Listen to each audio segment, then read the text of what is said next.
जय श्री राम। आज जिस विषय पर मैं बात करने जा रहा हूं वो किसी किताब में पढ़ा हुआ या कहीं से सुना हुआ ज्ञान नहीं है।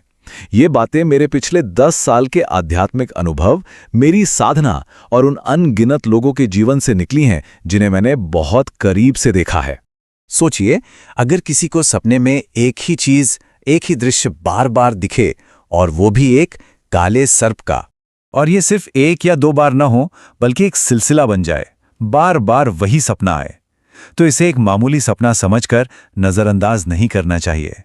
मैंने अपने अनुभव में ये बहुत गहराई से महसूस किया है कि ऐसे लोगों के जीवन में अचानक बिना किसी वजह के काम बिगड़ने लगते हैं, रुकने लगते हैं।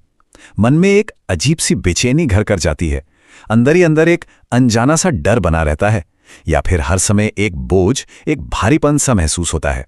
ज्यादातर मामलों में जब मैंने इसकी वजह को खोजा तो इसका संबंध पितृबंधन या जिसे हम पितृदोष कहते हैं उससे पाया गया। समझिए, ये हमारे पूर्वजों से जुड़ी एक आध्यात्मिक रुकावट है जो शायद उनके किसी अधूरे काम या किसी असंतुष्टि की वजह से हमारी पीढ़ी के जीवन पर अपना असर डाल रही है। और हाँ, कुछ बहुत ही गहरे और गंभीर मामलों में, जहां सपने की तीव्रता बहुत ज्यादा होती है, वहां ये किसी तांत्रिक क्रिया या पितृपक्ष की किसी बहुत बड़ी बाधा की तरफ भी इशारा करता है। पर यहां एक बात साफ साफ समझना बहुत जरूरी है। हर सपना एक आध्यात्मिक संकेत नहीं होता। एक आम सपना तो बस आता है और हम उसे भूल जाते हैं, उसका हमारे मन पर कोई गहरा असर नहीं होता। लेकिन जब कोई सपना बार बार लौट कर आए, हमारे मन को परेशान करने लगे, अंदर से अशांत कर दे, तब वो एक संकेत हो सकता है।